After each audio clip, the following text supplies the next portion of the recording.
Good evening. Welcome to TV5 top story. భారతదేశం ప్రపంచంలోనే అతిపెద్ద ప్రజాస్వామ్య దేశం. 75 ఏళ్ల ఈ స్వతంత్ర భారతదేశాన్ని ప్రపంచంలోనే మేటిగా నిలబెట్టిన ఘనత నిస్సందేహంగా మన రాజ్యాంగాందే. 1947 ఆగస్టు 29న భారతరత్న డాక్టర్ బిఆర్ అంబేద్కర్ ఆధ్వర్యంలో ఏర్పడిన రాజ్యాంగ రచన కమిటీ 2 సంవత్సరాల 11 నెలల 18 రోజుల పాటు నిర్విరామంగా శ్రమించి ప్రపంచంలోనే అతిపెద్దదైన లిఖితపూర్వక రాజ్యాంగాన్ని సిద్ధం చేశారు. వేల సంఖ్యలో వచ్చిన ప్రతిపాదనలు సావధానంగా పరిశీలించి వాటిలోని మంచి చెడులను గ్రహించి నేడు మనందరికీ శిరోధార్యమైన ఆ మహాగ్రంథాన్ని రూపొందించారు. ఇందులో ఉన్న అవతాలిక 448 అధికరణాలు, 12 షెడ్యూళ్లు మన దేశ గమనాన్ని నిర్దేశిస్తున్నాయి. సర్వసత్తాక సామ్యవాద లౌకిక ప్రజాస్వామ్య గణతంత్ర రాజ్యంగా ఆవిర్భవించిన భారత్ న్యాయం, స్వేచ్ఛ, సమానత్వం, సౌభ్రాతృత్వం అనే మౌలిక లక్షణాలతో ముందడుగు వేస్తోంది. ప్రాథమిక హక్కులు, విధులు, ఆదేశ సూత్రాలను నిర్దేశించి దేశ పౌరులు ఎలా ఉండాలో చాటి చెప్పింది మన రాజ్యాంగం. కార్యనిర్వాహక, శాసన, న్యాయ వ్యవస్థలతో పరిపుష్టమైన భారత ప్రజాస్వామ్య వ్యవస్థ 71 ఏళ్లుగా యావత్ ప్రపంచానికే ఆదర్శంగా నిలుస్తోంది. అయితే ఆ మహనీయులు రూపొందించిన ఈ మహత్తరమైన భారత రాజ్యాంగం నేడు ఆభాసు పాలవుతున్న సూచనలు కనిపిస్తున్నాయి. ముఖ్యంగా ఈ రాజ్యాంగాన్ని కాపాడాల్సిన పాలకులే దీన్ని అపహాస్యానికి గురి చేస్తుండటం అత్యంత బాధాకరం. రాజ్యాధికారమే పరమావధిగా చేసుకున్న రాజకీయ నాయకులు రాజ్యాంగ నిబంధనలను తమకు అనుకూలంగా మార్చుకుంటూ సామాన్య ప్రజలను దగా చేస్తున్నారన్న ఆరోపణలు రోజు వందల సంఖ్యలో వెలువెత్తుతున్నాయి. ఇంతకీ ఇప్పుడు జరుగుతుందేంటి? అత్యున్నత రాజ్యాంగ స్ఫూర్తి నేడు పడదవ పట్టిందా? విలువలు వలువలు ఊడదీసి నేతలు పుట్టుకొచ్చారా? వ్యవస్థలను గౌరవించలేని దుస్థితికి దిగజారారా? రాజకీయాలకు రాజ్యాధికారమే పరమావధిగా మారిందా? ప్రజలకు మౌలిక హక్కులు కూడా గగనమే అవుతున్నాయా? చర్చిద్దాం ఇవన్నీ ఈ రోజున టాప్ స్టోరీలో.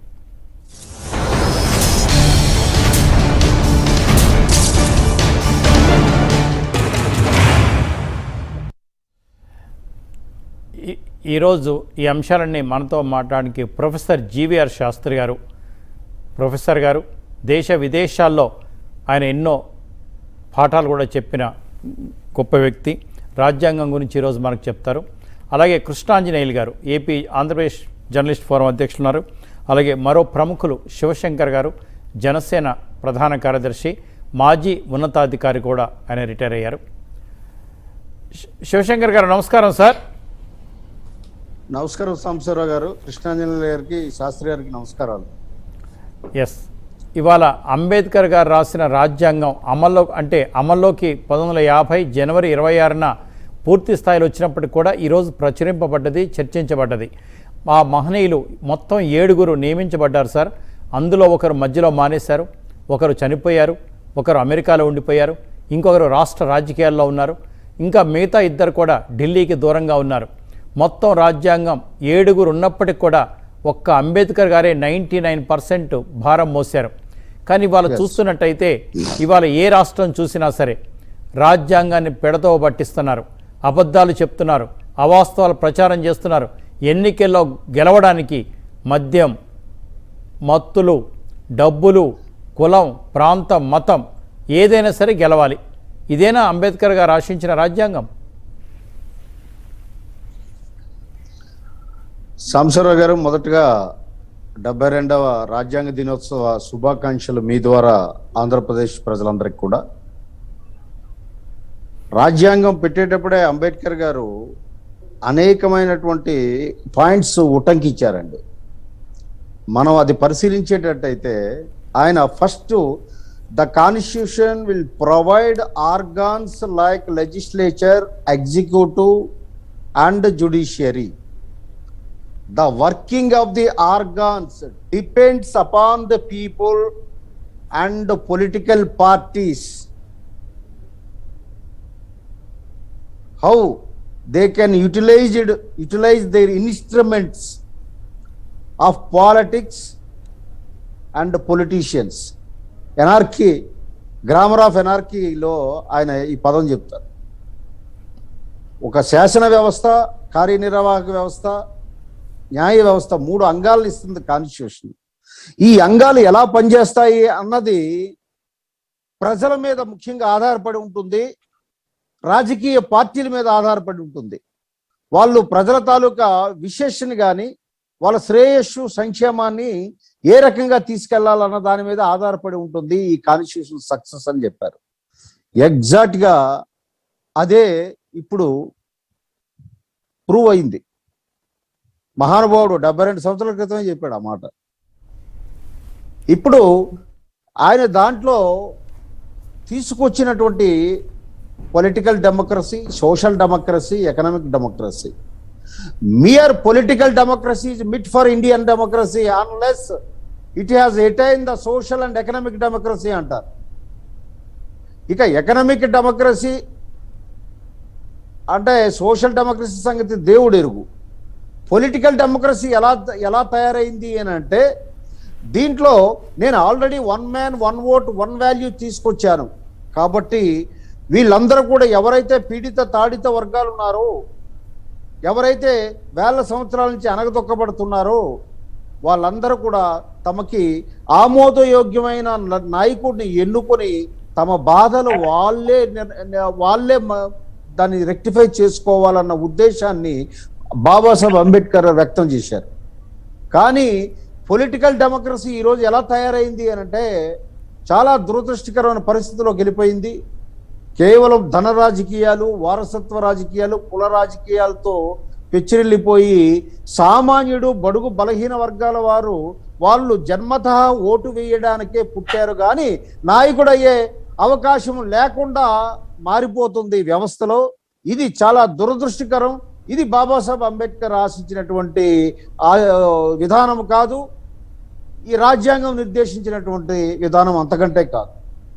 ఇక లెజిస్లేటివ్ అండ్ ఎగ్జిక్యూటివ్ ఈ రెండింటిని ఎంత జాగ్రత్తగా రూపొందించారంటే సాంబశివరావు గారు, పార్లమెంటరీ సిస్టమ్ ఆఫ్ డెమోక్రసీలో లెజిస్లేచర్ అండ్ ఎగ్జిక్యూటివ్ రెండు కలిసికట్టుగా పనిచేయాలి, ప్రజలకి మంచి జరగాలి అని చెప్పేసి ఆయన చెప్పారు. ఎగ్జిక్యూటివ్లో మీకు permanent executive and non permanent executive అని రెండు దీనిగా విభజించారు. పర్మనెంట్ ఎగ్జిక్యూటివ్ అంటే బ్యూరోక్రసీ, ఐఏఎస్, ఐపీఎస్ అండ్ ఇతర టెక్నోక్రాట్స్ వీళ్ళందరూ వస్తారు. అండ్ టెంపరీ ఎగ్జిక్యూటివ్ అంటే కౌన్సిల్ ఆఫ్ మినిస్టర్స్ వస్తారు. ఇప్పుడు ఈ రెండు కలిసిపోతే చాలా ప్రమాదము అన్న ఉద్దేశంతో హెయిర్ థిన్ ప్రవేశపెట్టారు. ఇప్పుడు ఆ రెండు కలిసిపోయాయి ఆంధ్రప్రదేశ్లో కానీ ఇతర రాష్ట్రాల్లో కానీ దేశాల్లో కానీ. ఎందుకు అంటే మీరు ఎక్కడికి వెళ్ళిన న్యాయం కోసం సిటిజన్, ఇక్కడ ఆ రాజ్యాంగాన్ని అంబేద్కర్ గారు ఎవరి కోసం ఎవరు అప్రూవ్ చేశారు? వి ద పీపుల్, భారతదేశ ప్రజలు రాజ్యాంగాన్ని ఆమోదించారు. వాళ్ళ కోసము, ఒక ప్రజల కోసము, సిటిజన్ కోసము ఈ రాజ్యాంగాన్ని తయారు చేశారు. ఏ సిటిజన్ అయినా సరే దీనికి సంబంధించి ఫలితాలు, హక్కులు కోల్పోయినట్లయితే నేనే మొట్టమొదటి తగలడతాను ఈ రాజ్యాంగం అని చెప్పారు అని అంటే పౌరుడిని ఉద్దేశించి ఆయన ఎంత శివశంకర్ గారు. నేను శాస్త్రి గారి తర్వాత మళ్ళీ మీతో మాట్లాడతాను చిన్న బ్రేక్ తర్వాత. టాప్ స్టోరీకి తిరిగి స్వాగతం. శాస్త్రి గారు నమస్కారం. నమస్కారం శాస్త్రి గారు, శివశంకర్ గారు అభిప్రాయపడ్డట్టుగా ఇక మనం ఇన్ జనరల్గా మాట్లాడుకుంటే అది ఎంత పెద్ద సబ్జెక్టో మనకు తెలుసు. ఆంధ్రప్రదేశ్ విషయానికి వచ్చినట్టయితే ఒకటి సార్, ఇక్కడే రాజధాని ఉంటుంది, నేను ఇక్కడే ఇల్లు కట్టుకున్నాను అన్న గౌరవనీయ ముఖ్యమంత్రి గారు కానీ వాళ్ళ మేనిఫెస్టో కానీ ఆ తర్వాత దాన్ని 3 రాజధానులంటూ మార్చారు. అలాగే తెలంగాణ ముఖ్యమంత్రి గారు 2013లో ఎన్నికలకు ముందు దళిత ముఖ్యమంత్రిని చేస్తానన్నారు, ఆ తర్వాత మాట తప్పారు. ఈవెన్ ప్రధానమంత్రి మోడీ గారు కూడా ఒక్కొక్కరి అకౌంట్లో దాదాపు 15 లక్షల రూపాయలు వేస్తాను, నల్లధనం అంతా వెనక్కి తెస్తానని చెప్పారు. ఇవన్నీ నమ్మి ఓట్లేసిన ప్రజల్ని మోసం చేసినట్టు కాదా? రాజ్యాంగం ప్రకారం వీళ్ళు ప్రమాణం చేశారా? మరి భారత రాజ్యాంగం ఎవరిష్టం వచ్చిన వాళ్ళు మోసం చేసుకోవడానికి పనికొస్తే రాజ్యాంగాన్ని మార్చుకోవాల్సిన ఆవశ్యకత ఉంది. అసలు రాజ్యాంగం ఏం చెప్తుంది? నిజంగా రాజ్యాంగబద్ధంగా వీళ్ళు పరిపాలిస్తున్నారా? సంసరారు, ఇప్పుడు రాజ్యాంగం అంటే భిన్నత్వంలో ఏకత్వం, లేదంటే అభివృద్ధి చేయుతాయి 2 పదాలు. పార్టీలు ఏమన్నా కూడా రాజ్యాంగం చాలా స్ట్రాంగ్ కాన్స్టిట్యూషన్ మంది. రాజ్యాంగం లేనిది లేదు. రాజ్యాంగంలో కొన్ని అంబిగ్విటీస్ ఉంటాయి, అది కాలం మూలాన ఉత్పన్నమైన ప్రశ్నలుగా ఉంటాయి. వాటికి పరిపూర్ణమైన సమాధానం మనం చెప్పగలం. అది చెప్పే సత్తా ఉంది, చెప్పే సామర్థ్యం మన చట్టసభలకు ఉంది, న్యాయ వ్యవస్థకు ఉంది. అందుకే మనకి 3 రకాలుగా పెట్టడం, ఎందుకంటే administrative and judiciary and statutory, ఈ మూడింటిని ఎందుకు పెట్టారంటే అది తనే కావాలనే ట్రయాంగిల్ గా పెట్టారు. అంటే ఒకళ్ళని ఇంకొకళ్ళు కంట్రోల్ చేసేటట్టు, ఎవరికి పూర్తి అధికారాలు ఇవ్వలేదు. అదే కరెక్ట్, అది కాన్స్టిట్యూషనల్ గా కరెక్ట్. అంటే రాజ్యాంగంలో లేనిది వీళ్ళు చేస్తున్నారంటే, ఎన్నో కేసులు చూసాం మనం సుప్రీంకోర్టులోనూ హైకోర్టులోనూ, అవి కొట్టేయడం, ఇవి కాన్స్టిట్యూషనల్ కాదని చెప్పడం. అంటే వీళ్ళకి ఏంటంటే ఒక అవగాహన, అంటే ప్రజాస్వామ్య వ్యవస్థలో వాళ్ళు వచ్చేస్తున్నారు, ప్రజల యొక్క ఇమోషన్స్ని, ప్రజల యొక్క సెంటిమెంట్స్ని బేస్ చేసుకుని, మా తండ్రి గారు చీఫ్ మినిస్టర్, ఆయన లేరు కాబట్టి మేము పార్టీ పెట్టేస్తాం. లాలూ ప్రసాద్ యాదవ్ చూడండి, ఆయన పార్టీ పెట్టేశాడు, ఆయన జయప్రకాష్ నారాయణ శిష్యుడు, ఆయన పార్టీ పెట్టాడు. ఇప్పుడు వాళ్ళ అమ్మాయి పార్టీ రెడీగా ఉంది, వాళ్ళ 2 అబ్బాయిలు కొట్టేసుకుంటున్నారు. వాళ్ళు ఏం చేసేస్తారు ప్రజాస్వామ్యానికి? అంటే ప్రజలు ఆలోచించుకోవాలి. అంటే మేము చేసేస్తాం అంటే చేయొచ్చు, చేయకపోవచ్చు. ప్రజల్లో ఒక నిష్ఠ అనేది రావాలి. రాజ్యాంగంలో నిష్ఠ ఉంది. ఆ రాజ్యాంగం ఇంప్లిమెంటేషన్ ప్రజల నుంచి రావాలి, ప్రజలు అడగాలి. ఆ నిష్ఠ ప్రజలకు ఉండాలి. ప్రజల్లో ఏ నిష్ఠ ఉంది, ప్రజలు ఏం చూద్దాం అనుకుంటున్నారు అంటే, ప్రజల్లో వాళ్ళకి ఏదైనా తేడా వస్తే మీరు తెలుసది. ఢిల్లీలో ఒక అమ్మాయి మానభంగ కేసులో మీకు ఏం జరిగిందో చూసారు మనం. ఢిల్లీ మొత్తం కంపించిపోయింది. 15 లక్షల మంది 20 లక్షల మంది ఇండియా గేట్ చుట్టుముట్టేశారు. అసలు ఎప్పుడు ఎవరు ఊహించలేదు. ప్రైమ్ మినిస్టర్ని కంటోన్మెంట్ లో దాయవలసి వచ్చింది, ప్రెసిడెంట్ గారిని కూడా పక్కకి తీసుకెళ్లవలసి వచ్చింది. అంటే ఏంటి, ప్రజలకి ఆ పరిస్థితి వాళ్ళకు వచ్చేదాకా, ఆ పాలు పొంగేదాకా. అంతే తప్పితే రాజ్యాంగంలో లేదని కాదండి. రాజ్యాంగం లేకపోతే సుప్రీంకోర్టులో హైకోర్టులో కొట్టేవి కదా. ఇది రాజ్యాంగంలో లేదు, అన్కాన్స్టిట్యూషనల్. అది కొట్టేసిందంటే దాని అర్థం ఏంటి? పార్టీలకి తెలియకని కాదు, అంటే సెకండ్ లైన్ ఆఫ్ కమాండ్ అని ఉంటుంది చూసారా. సిద్ధాంతాలు విలువలతో పార్టీలు ఏర్పడుతున్నాయి అని మనం అనుకుంటే అదొక భ్రమ. అవేంటంటే సిద్ధాంతాలు విలువలకి అసలు ఏం సంబంధం లేకుండా, ఇదేంటంటే ప్రైవేట్ సంస్థల్లాగా. ఎందుకంటే ప్రజాస్వామ్యంలో మీరు సిద్ధాంతాలు విలువలతో ప్రజలకి సేవ చేయడానికి వచ్చారు. ఆ సేవకి సేవా భావం ఉండాలి. ఆ సేవా భావానికి త్యాగం తోడవ్వాలి. ఆ త్యాగానికి మనం 10 మందిని యాక్సెప్ట్ చేసేటట్టుగా ఉండాలి. అంతేగాని నేను అయ్యాను కాబట్టి నా తమ్ముడు అవ్వాలి, నేను అవ్వకపోతే నా తమ్ముడు అవ్వకపోతే నా బామ్మరిది అవ్వాలి, నా బామ్మరిది లేకపోతే ఇంకొకటి అవ్వాలి. అంటే వాళ్లే లీడర్లు, ఇంక కథ వాళ్ళు ఎవరు లీడర్లు కాదనుకుంటారు. నా కొడుకు అవ్వాలి, నా కూతురు అవ్వాలి. చూసాం కదా కాంగ్రెస్ పార్టీ, ఆవిడ అవ్వాలి, ఆవిడ తర్వాత ఈయన అవ్వాలి, ఎందుకంటే ఇంకెవరు లేరు మాకు. అదే అటువంటి దౌర్భాగ్య స్థితి ఈ భారతదేశంలో ఎన్ని వేల మంది, ఎన్ని లక్షల మంది ప్రైమ్ మినిస్టర్ గారు ఎవరండి? ఎన్ని లక్షల మంది ఎంత కాంపిటెన్సీ క్యాపబిలిటీ ఉన్న పర్సన్స్ ఉన్నారు. మాకు ఎవరు లేరు, ఎవరికెవడు లేడేటి? అసలు ఈ ప్రశ్న ఎందుకు ఉత్పన్నం అవుతుంది? రైట్ శాస్త్రి గారు, మళ్ళీ మీ దగ్గరికి వస్తాను. ఉత్పన్నం అవుతుంది.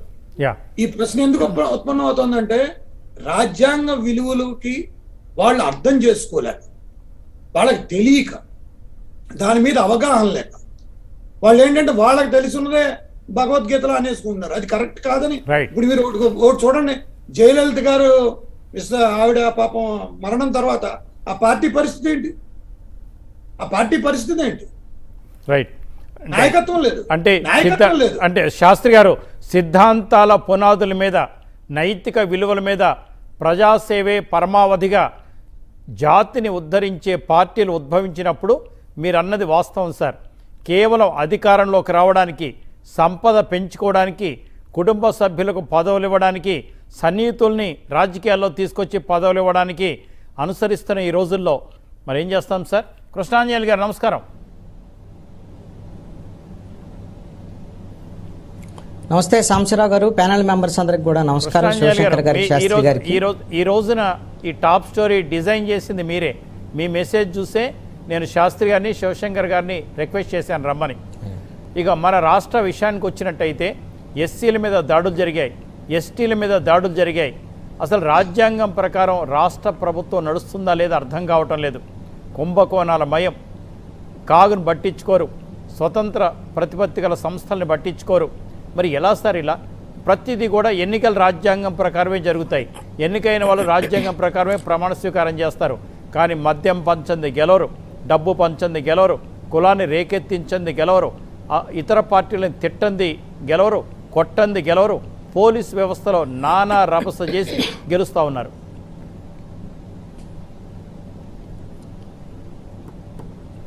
సాంబశివరావు గారు, మొట్టమొదటిగా ఆంధ్రప్రదేశ్ ప్రజలకి రాజ్యాంగ ఆమోద దినోత్సవ శుభాకాంక్షలు TV5 ద్వారాగా తెలియజేస్తున్నాను. మొట్టమొదటిగా TV5 యాజమాన్యానికి, సాంబశివరావు గారు మీకు ప్రత్యేకమైనటువంటి కృతజ్ఞతలు తెలియజేస్తున్నాను. ఎందుకోసం అంటే రాజ్యాంగ ఆమోద దినోత్సవం రోజున మన అత్యున్నతమైనటువంటి రాజ్యాంగం గురించి, అదేవిధంగా మహనీయుడు డాక్టర్ బిఆర్ అంబేద్కర్ గారి గురించి చర్చించుకునేటువంటి అవకాశం TV5 కల్పించింది. మీరు మన ప్రపంచంలోనే భారత రాజ్యాంగానికి ఉన్నటువంటి ఒక ఉన్నతిని మీ మాటల్లో తెలియజేశారు, చాలా స్పష్టంగా తెలియజేశారు. మన పీఠికలో ఉన్నటువంటి కీలకమైనటువంటి అంశాలను కూడా, న్యాయం, స్వేచ్ఛ, సమానత్వం, సౌభ్రతత్వం గురించి కూడా చెప్పారు. ఈ 4 అంశాలతోనే ముడిపడి ఉంది భారత రాజ్యాంగం. అయితే ఈ భారత రాజ్యాంగం మంచిదా చెడ్డదా అనేటువంటి అంశము డాక్టర్ బిఆర్ అంబేద్కర్ గారు ముందుకొచ్చినప్పుడు ఒక అద్భుతమైనటువంటి మాట చెప్పారు సాంబశివరావు గారు.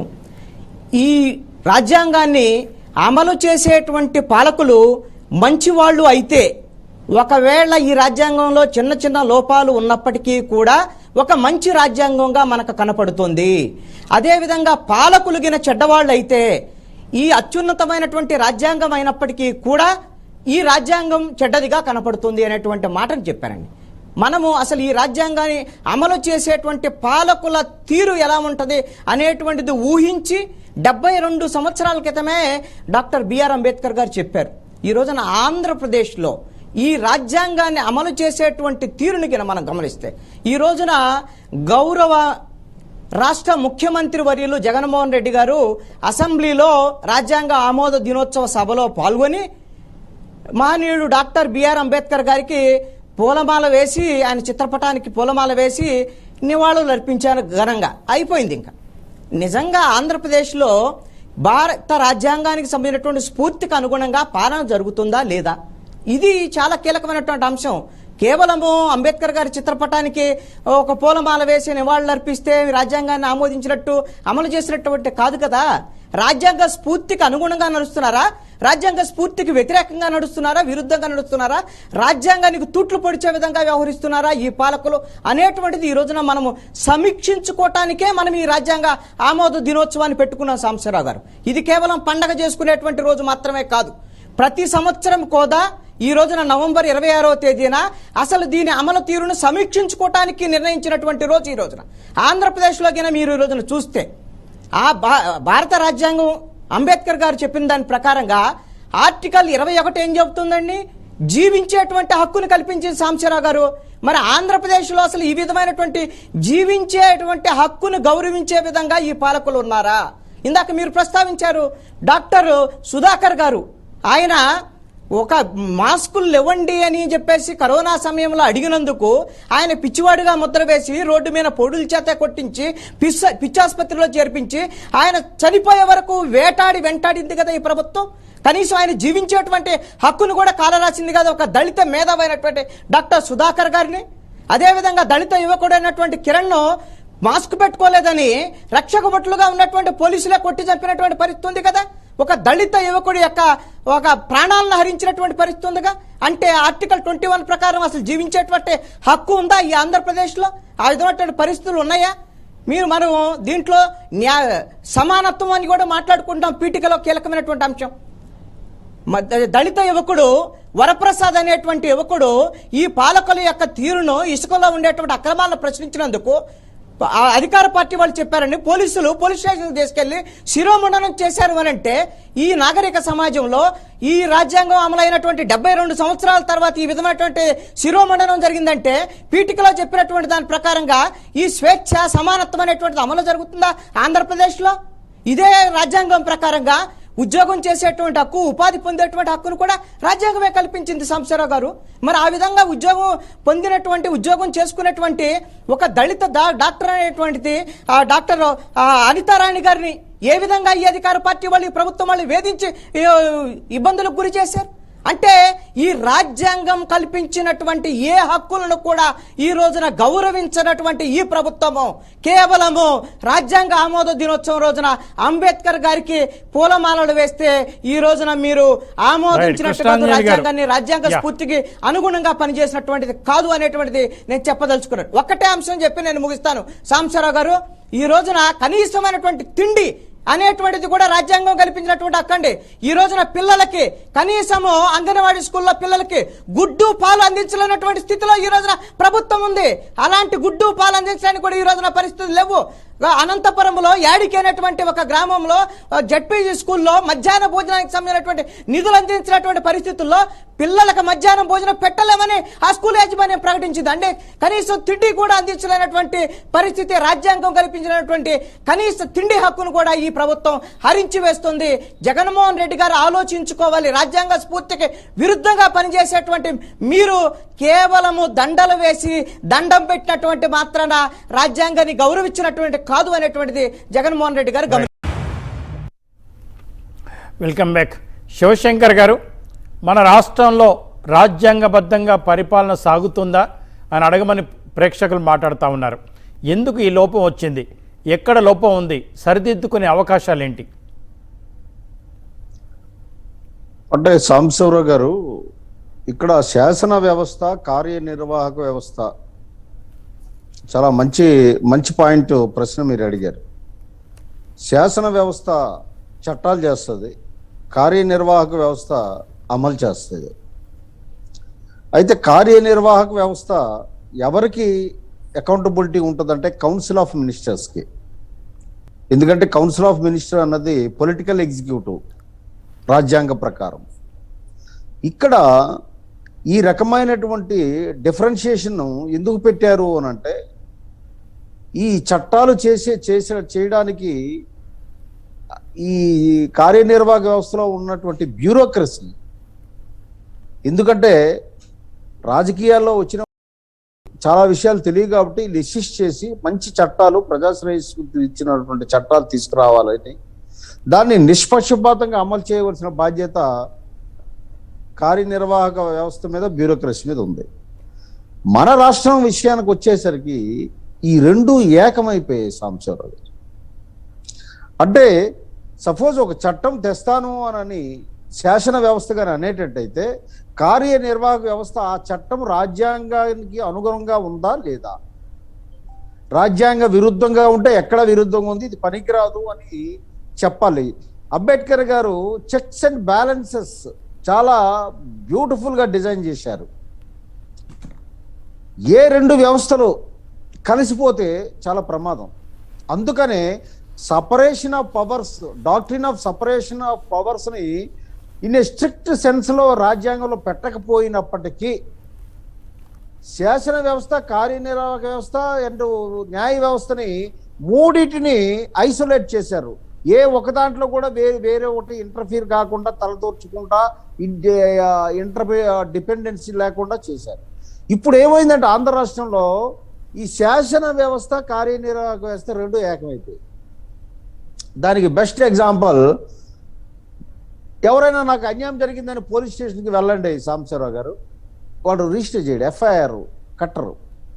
ఎందుకు అంటే మాకు ప్రెజర్ వస్తుందండి. ఎక్కడి నుంచి ప్రెజర్ వస్తుంది అని అంటే, ఎవరో మంత్రి, ఎమ్మెల్యే చెప్పి ఆ కేసు ఇది చేయడానికి, రిజిస్టర్ చేయడానికి వీల్లేదు అని అంటే, ఈ పోలీసు వ్యవస్థ కార్యనిర్వాహక వ్యవస్థలో అంతర్భాగం.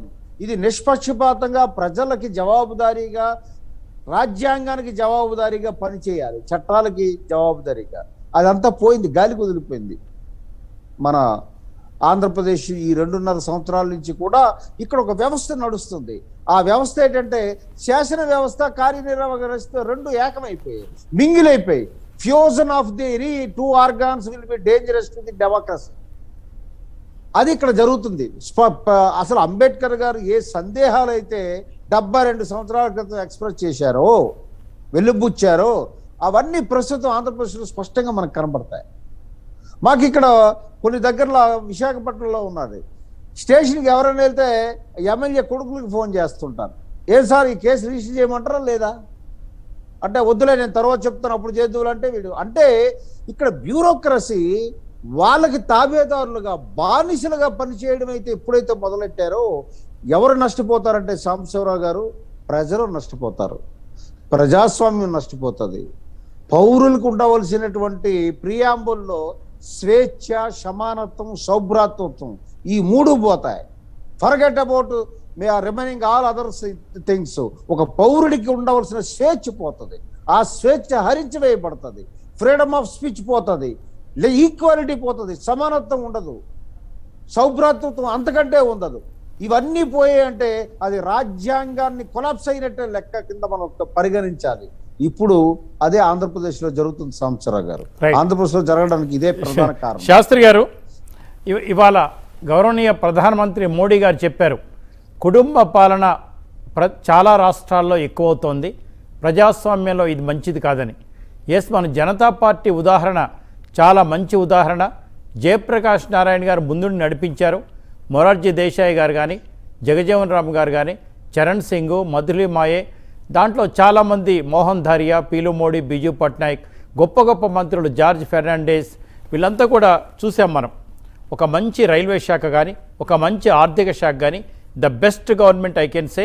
స్వతంత్రంగా పనిచేసింది, ప్రజల కోసం పనిచేసింది. అప్పుడే మధుదండావతే గారు స్లీపింగ్ ప్రవేశపెట్టారు, కానీ అనంతకాలంలోనే వాళ్ళు కోల్పోయింది ప్రభుత్వం కూడా. అంటే మన దేశానికి కుటుంబ పాలనే కరెక్ట్ అంటారా, లేక అటువంటి పరిపాలన కరెక్ట్ అంటారా?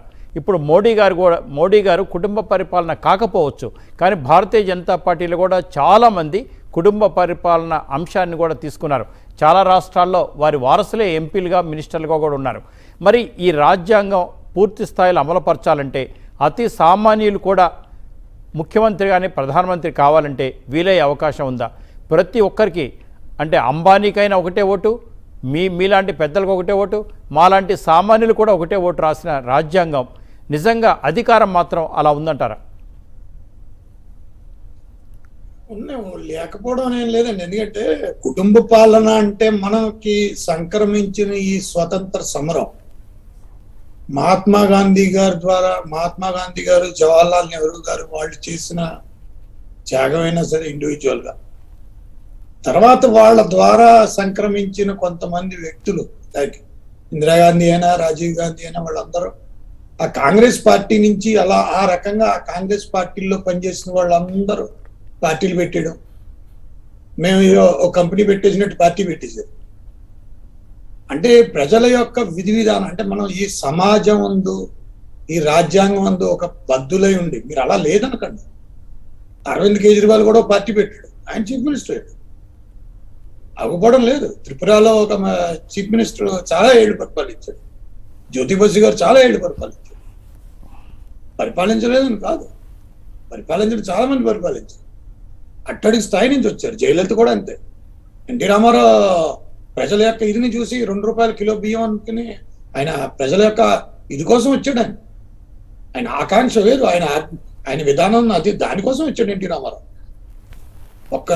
294 సీట్లున్న ఎమ్మెల్యే అసెంబ్లీ సీట్లున్న ఆంధ్రప్రదేశ్ రాష్ట్రానికి, ఉమ్మడి రాష్ట్రానికి 9 నెలల్లో పార్టీ పెట్టి 220-230 సీట్లు ఆయన గెలిచాడంటే ప్రజల యందు ఎంత భక్తి ఉంటే ఆయన చేయగలడు, అది ప్రజల యందు ఎంత భావన ఉంటే చేయగలడు, ప్రజల యందు ఎంత ముందు చూపుతో ప్రజలకి అంత విశ్వాసాన్ని కలగజేయగలడు. అదేంటంటే అది విశ్వాసం అంటే ఒక విలువతో కూడిన విశ్వాసం, ఒక నమ్మకంతో కూడిన విశ్వాసం. ఆ నమ్మకం, విలువలని రెండు కలిపిందే పొలిటికల్ పార్టీగా ఉద్భవించింది. ఆ రకంగా చేయలేదన్న కాదండి, చేశాడు. అది ఎందుకు చేయలేదండి? కర్ణాటక రామకృష్ణ హెగ్డే ఉన్నాడు, పూణేనే ఏఆర్ అంత, మహారాష్ట్రలో చీఫ్ మినిస్టర్లు ఉన్నారు, గుజరాత్ లో చీఫ్ మినిస్టర్లు ఉన్నారు. అమర్ సింగ్ చౌదరి వాళ్ళు కాంగ్రెస్ లో ఉన్నా కూడా చాలా బాగా చేశారు. వీరభద్ర సింగ్ హిమాచల్ ప్రదేశ్ లో చేశాడు, ఉత్తరప్రదేశ్ లో చేశారు, ఉత్తరప్రదేశ్ లో బ్రహ్మాండమైన చీఫ్ మినిస్టర్లు చేశారు. చేయకపోవడం కాదు, అంటే ఏంటంటే ఒక పద్ధతికి వచ్చేటప్పటికి ఇండస్ట్రియలిస్టులైనా, రాజకీయ నాయకులైనా అందరూ ఏకమైపోయింది, కలగం పొలగం అయిపోయింది. సమాజం రాజకీయ నాయకులు అంటే వీళ్ళు అనే దానికి లేకుండా దాంట్లో మనీ ఎక్కువైపోయింది, మనీ ఇన్వాల్వ్మెంట్ అయిపోయింది. ప్రజలు కూడా మీరు చూసిందేంటి, మన ప్రజాస్వామ్యంలో మనం చూసిందేంటి? తెలంగాణలో జూరాబాద్ ఎన్నికల్లో మనం ఏం చేసాం? ఏం చూసాం? మీరు టీవీ5 వాళ్ళు చూపించిందే కదా, అందరూ చూపించిందే కదా. ఏం చూపించారు? ప్రజలు ధర్నా చేస్తున్నారు. దేనికి చేస్తున్నారు అంటే వాళ్ళకి డబ్బులు పంచారని మాకు పంపించలేదు, మాకు ఎందుకు ఇవ్వరని అడుగుతున్నారు. అంటే మనం ఎక్కడికి తీసుకెళ్ళిపోతున్నాం? ఇది ప్రజాస్వామ్య వ్యవస్థలో డబ్బులు వేసుకుంటే ఓట్లు దేనికి అసలు? ప్రజాసేవకు వచ్చిన వాళ్ళకి డబ్బులతో సంబంధం ఏంటి మీకు? అది కదా విధానం. అంటే ఇప్పుడు మీరు అమరావతి చూసారు, అమరావతి విధానంలో ఏం జరిగింది? వాళ్ళు ఎందుకు ఆ 700 రోజులు ధర్నా చేసి ఈరోజు మహాపాదయాత్రని తిరుగుతున్నారు? దేనికి చేయాలి? వాళ్ళు చేసిన తప్పేంటి? వాళ్ళు ఏమైనా ప్రజలు ఏమైనా తప్పు చేశారా? ప్రజల విధానంలో ఏమైనా తప్పు ఉందా? ప్రజలు ఏమనుకున్నారు? మీరు అసలు ఎవడు అడిగాడు వీళ్ళ దగ్గరికి వెళ్ళి రైతులకి మేము అమరావతిలో రాజధాని పెట్టమని ఎవడైనా అడిగాడా? రైతులు ఏమైనా అడిగారా? వచ్చి ధర్నా చేశారా? మాకు ఇక్కడ కోచ్ ఫ్యాక్టరీ పెట్టండి, రైల్వే ఫ్యాక్టరీ పెట్టండి. బుగ్గన రాజేంద్ర గారు మొన్న అసెంబ్లీలో ఏం చెప్పాడు? అక్కడ ఇది పెట్టామండి, HMT పెట్టాం, హిందుస్థాన్ లెవర్ పెట్టాం, ఇది పెట్టాం. అసలు వాటన్నిటికీ క్యాపిటల్తో సంబంధం ఏంటి? అభివృద్ధి వికేంద్రీకరణ పదం ఎక్కడుంది? అది ఎక్కడ దాచిపెట్టేశారా? ఆ పదానికి అర్థం ఏంటి? నీతి ఆయోగ్లో మనం ఏం రాసుకున్నాం? ఆ పదానికి 13 జిల్లాలకు ఏ వనరులు ఉన్నాయని రాసుకున్నాం. 13 జిల్లాల్లో వనరులకు ఉన్న విలువ ఎంత? వీళ్ళకి అసలు ఏమైనా తెలుసా? అది కాదు కదా. ఆ ప్రజలు ఎందుకు చేస్తున్నారు? ఆ ప్రజలు చేయవలసిన ఆవశ్యకత ఎందుకు వచ్చింది? వాళ్ళకేం పని పాట లేదే, ఏం చేయట్లేదు కదా. ఎందుకంటే ఒక రకమైన మీమాంస. ఆ మీమాంస ఎందుకు వస్తుంది? వ్యక్తి యొక్క విధానం మీద వస్తుంది. ఆ వ్యక్తి విధానం ఎందుకు వస్తుంది? పరాకాష్ఠకి చేరిపోతుంది. ఆ పరాకాష్ఠ ఎందుకు చేరిపోతుంది? సొంత స్వార్జిత విలువల కోసం. ఆ విలువలు ప్రజాస్వామ్యంలో రాజకీయ పార్టీలకి ఎక్కడైనా రాసి పెట్టారా? ఏకదంపుడులు చెప్తారు కదా, హిందీలో చెప్తారు, హిందీలోను ఇంగ్లీష్లోను ఒకటే భాష, ఎంత ఏకదంపుడు. हमारा सरकार आ जाएगा तो आपको ऐसी की तैसी करके रख देंगे. अरे ऐसी की तैसी क्या करके रख देंगे? उठा करके रख देंगे आप लोग. ఇదే కదా, ఇది లాంగ్వేజ్. యూపీలో, ఉత్తర భారతదేశంలో ఇదే కదా జరిగేది. అదే డ్రామా ఇప్పుడు ఈ రకంగా చూస్తున్నాం. మీరు హుజూరాబాద్ ఎన్నికలు చెప్తా మాట్లాడండి. అది మనం ధైర్యంగా మాట్లాడాలి. నేను I challenge this election commission on this. Election commission exercise చేయట్లేదు power. They should exercise it. The authenticity must be addressed by the election commission, none other than anybody. It's not the constitutional crisis. It's not the responsibility of the courts. We have a constitutional body. To address this. If they have a guts to do it, the quality assurance of this democracy, the values of the democracy must be sustained by the election commission, nobody else, because political parties must be registered with the election commission. Election commission దగ్గర register అవుతాయి. ఏది constitution, ఏది అన్ constitution స్టేట్మెంట్ల దగ్గర నుంచి verify చేయొచ్చు. ప్రతి party యొక్క స్టేట్మెంట్ కూడా వెరిఫై చేయొచ్చు. వాళ్ళు చెప్పే ప్రకటనలు కూడా చూసి దాన్ని ఇది తప్పు అని చెప్పేస్తా హక్కు, అధికారం ఎలక్షన్ కమిషన్కి ఉంది. అది కోడ్ ఆఫ్ కాండక్ట్ లోనే చేయాలని ఏం లేదా? ఎక్కడ రాజ్యాంగంలో రాయలా? ఎలక్షన్ కమిషన్ దాంట్లో రాయలేదు. అది they can do it. Why not? మన టిఎన్ శేషన్ గారు వచ్చినప్పుడు దండ వేసుకునేటప్పుడు కూడా ఆలోచించేవాడు, అసలు వేసుకోకూడదు. పొలిటీషియన్ ఎటువంటి పరిస్థితికి వచ్చేసారంటే, టిఎన్ శేషన్ ఎలక్షన్ కమిషన్ గా ఉన్నప్పుడు దండ వేసుకునేటప్పుడు దండ వేసుకోకూడదు అని అడిగిన రోజులు ఉన్నాయి. I saw with my eyes. నేను నా కళ్ళతో చూశాను. కొంతమంది బాబు మేము వేసుకోకూడదు, ఇది వేసుకుంటే కూడా నోటీస్ ఇచ్చేస్తాడేమో, ఏదైనా పంపించేస్తాడేమో. ఏ పార్టీ అండి? పార్టీ సింబల్ కోసం డబ్బులు ఇచ్చి దొరికిపోయిన పార్టీలు ఉన్నాయి కదా, సింబల్ కోసం. ఇదేదని చెప్పడం అండి. తమిళనాడులో ఏఐఏడిఎంకే అతని మీద కేసు ఉంది కదా, ఢిల్లీ హోటల్లో పట్టుకున్నారు, ఢిల్లీ పోలీస్ కేసు ఉంది కదా. రైట్. ఎటువంటి పరిస్థితి అంటే రాజ్యాంగంలో మనం రాజ్యాంగాన్ని సాంసరావు రోడ్డు మాత్రం we are celebrating a best constitution of this earth. చాలా బ్రహ్మాండమైన కాన్స్టిట్యూషన్ మన దగ్గర ఉంది, మనం ఆనందంగా ఉంటాం. కానీ దాన్ని ఇంప్లిమెంట్ మనలో ప్రాబ్లం, రాజ్యాంగంలో ప్రాబ్లం కాదు, మనలోనే సమస్య, మనలోనే ప్రాబ్లం, మనం అమలు చేసుకోవడంలో ప్రాబ్లం, మన ఆలోచనలో ప్రాబ్లం, మన ఆలోచన విధానంలో ప్రాబ్లం, ప్రజల యందు ఒక భక్తి లేకపోవడం ప్రాబ్లం, ప్రజలకు ఒక దారి చూపించాలని తెలియకపోవడం ప్రాబ్లం, ప్రజలకు ఒక కాంతి చూపించాలని లేదు, వచ్చే జనరేషన్ కి మేము రెస్పాన్సిబుల్ అని చెప్పుకోలేని దౌర్భాగ్య స్థితి. అంతేగాని constitution is very perfect, is nice, అదొక రాజ్యాంగం. ఆ భారత రాజ్యాంగం రచించిన ఆ బిఆర్ అంబేద్కర్ దేవుడు అన్నా కూడా 2 చేతులు దండం పెట్టచ్చు. రైట్ 2 చేతులు దండం పెట్టచ్చు ఆయన. రైట్. కృష్ణాంజలి గారు, శాస్త్రి గారు బాధపడ్డ, శివశంకర్ గారు ఆవేదన చెందిన అర్థం ఉంది. ఎందుకంటే ఇప్పుడు ఎవరు మనల్ని దోచుకోవాలో మనమే నిర్ణయించుకుంటున్నాం. దొంగలు ఏం చేస్తారంటే ఎవరిని దోచుకోవాలో వాళ్ళు నిర్ణయిస్తారు, కానీ మననెవరు దోచుకోవాలో మనమే నిర్ణయిస్తాం. ఇప్పుడు పరిస్థితి చూసినట్టయితే నేనేమి ఈ వ్యాఖ్యలకు బాధపడలేదు. Most of the political parties are అధికారంలో ఉన్నవాళ్ళు అందరూ కూడా సంపద భోగేసుకోవడానికి, అధికారం చలాయించడానికి తప్ప ప్రజాసేవకి అంత ముందుకు రావట్లేదు.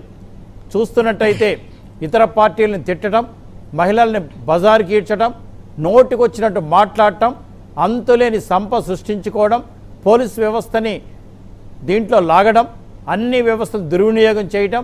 అసలు రాజ్యాంగం ప్రకారం ఒకటేసారిలో ప్రమాణ స్వీకారం రోజున రాజ్యాంగం పదమెత్తుతారు తప్ప ఆ తర్వాత ఎప్పుడు కూడా రాజ్యాంగం జోలికి రారు. అదొకటి ఉందని కూడా తెలవదు వీళ్ళకి.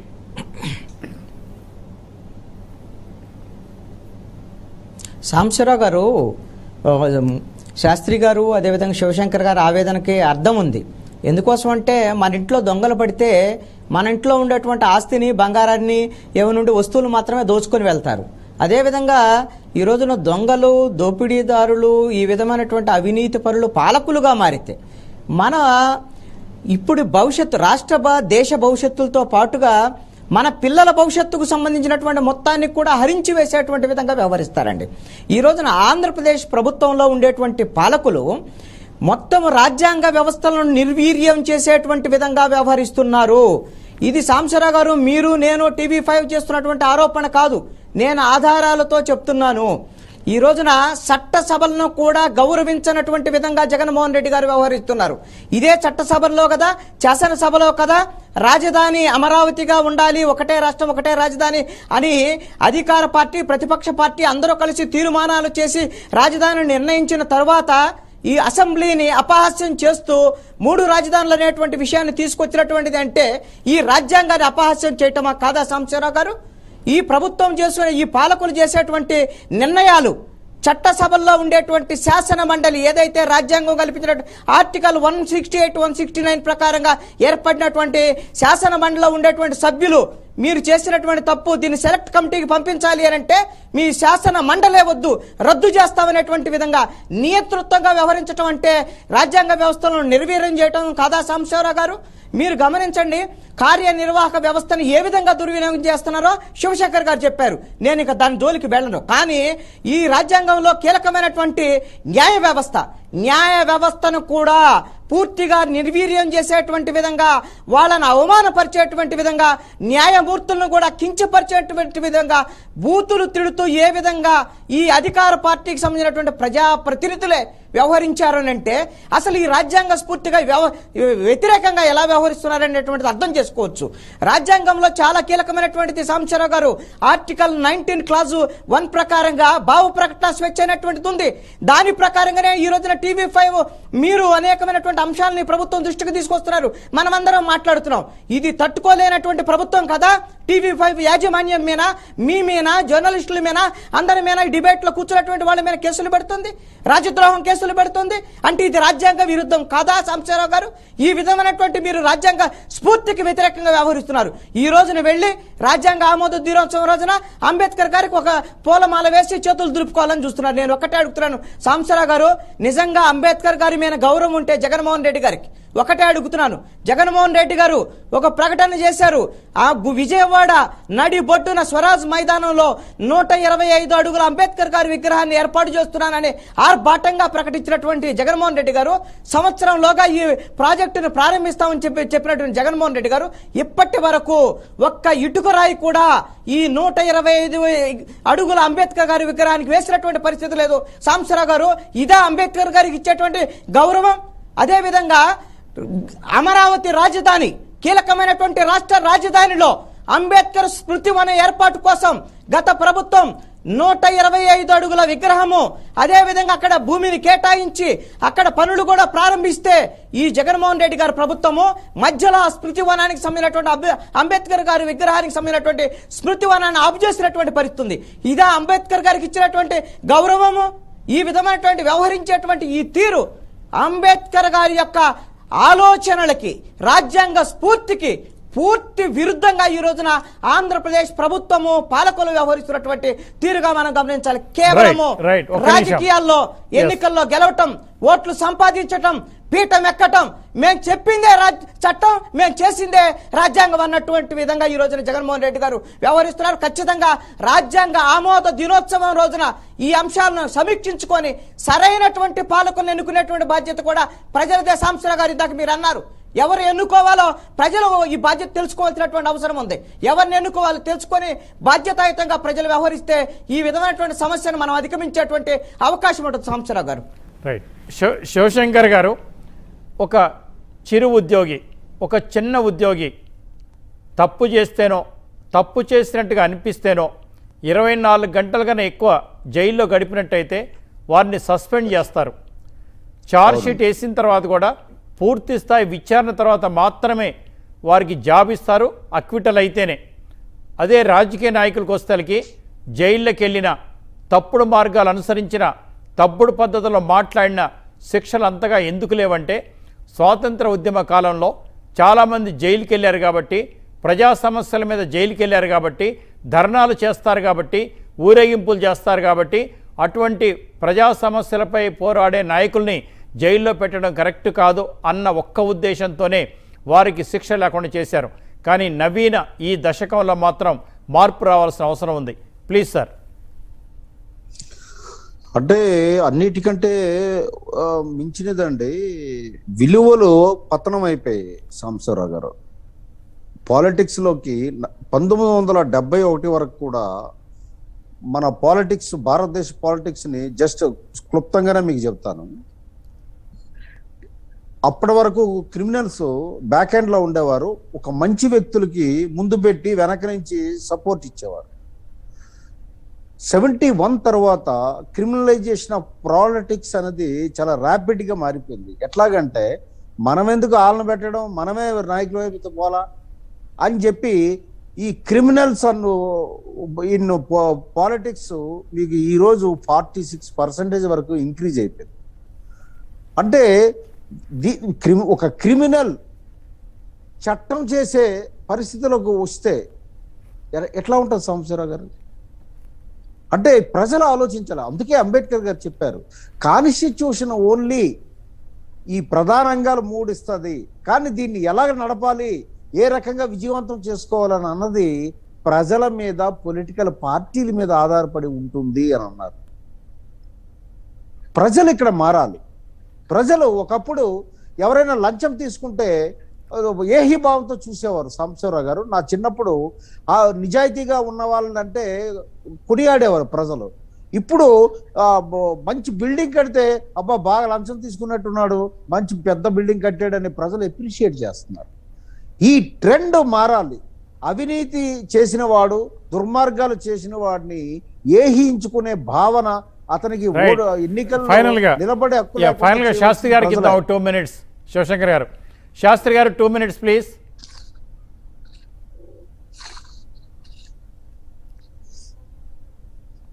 శాస్త్రి గారు మ్యూట్లో ఉన్నారు మీరు. గారు, ఇవాళ చాలా మంచి రోజు. ఏదంటే కొన్ని సమస్యలు అయితే ఉన్నాయి, అందులో తప్పు లేదు, అందులో స్పష్టంగా ఉంది. అంటే రాజకీయ పార్టీల యొక్క పరిపక్వత సమస్య, రాజకీయ పార్టీల యొక్క నైతికత అనేది సమస్య, రాజకీయ పార్టీలకి సిద్ధాంతాలు, విలువలకు తిలోదకాలు ఇచ్చేసే పరిస్థితి రావడం, అది చాలా దౌర్భాగ్యం. అది రాజ్యాంగంతో ఎటువంటి సంబంధం ఉంటుందని నేను అనుకోను. ఎందుకంటే as a citizen of this country I really feel proud as the constitution. నేను ఎన్నో 115, 120 కంట్రీల పైన తిరిగా. ఆ తిరిగితే ఏంటంటే మనం భారతీయుడిగా మనం చెప్పుకోవాలంటే మనం ఇతర రాజ్యాంగాలు చూసి ఇతరుల యొక్క హక్కులు అవి మనం చూస్తున్నప్పుడు అందరికంటే బ్రహ్మాండంగా భారతదేశం వెలుగుతుంది. భారతదేశం ఎంతో బ్రహ్మాండంగా ఉందని నాకు అనిపిస్తుంది.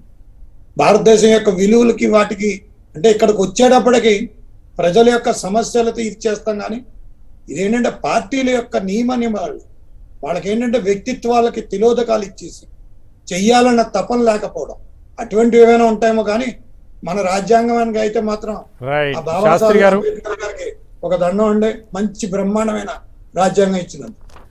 ఎస్, అంబేద్కర్ గారు షాయాజీరావు గైక్వాడ్ గారు దగ్గరుండి చదివించారు, బరోడా మహారాజు. అంతేకాకుండా కొలంబియా యూనివర్సిటీ కూడా పంపించి లాయర్ చేశారు, పిహెచ్డి కూడా చేశారు. తిరిగొచ్చి తన సంస్థానంలో పనిచేసేలాగా చేశారు. గొప్ప గొప్ప మహనీయులు ఎప్పుడు ఉంటుంటారు. నిజంగా అంబేద్కర్ గారు ఇచ్చిన రాజ్యాంగ స్ఫూర్తి దయచేసి పొలిటీషియన్స్ ఇప్పటికైనా పాటించండి. అవినీతి రహిత సమాజాన్ని సృష్టించండి. బంధుప్రీతిని కాస్త వదిలిపెట్టండి. ప్రజలకు సేవ చేయటం భగవంతుడిచ్చిన వరంగా అనుకోండి. ఈ తిట్టుకోవటాలు, తన్నుకోవటాలు, రిగ్గింగులు, దొంగ ఓట్లేసుకోవటాలు, డబ్బు పంచటాలు ఇవన్నీ కూడా పైనుంచి భగవంతుడు చూస్తున్నాడు. ఒక నమ్మకం ఉంటే దయచేసి ఇటువంటి పనులు మానేయండి. రాజ్యాంగ స్ఫూర్తిని ఇవ్వాలైనా సరే, ఇవాళ నుంచి అయినా సరే కొంతమంది అయినా ఒక ప్రమాణం చేయండి అంబేద్కర్ గారు గుర్తుగా. చర్చలో పాల్గొన్న కృష్ణాంజనేయులు గారికి, ప్రొఫెసర్ జీవీఆర్ శాస్త్రి గారికి, శివశంకర్ గారికి ధన్యవాదాలు. ఇది వాళ్ళ టాప్ స్టోరీ.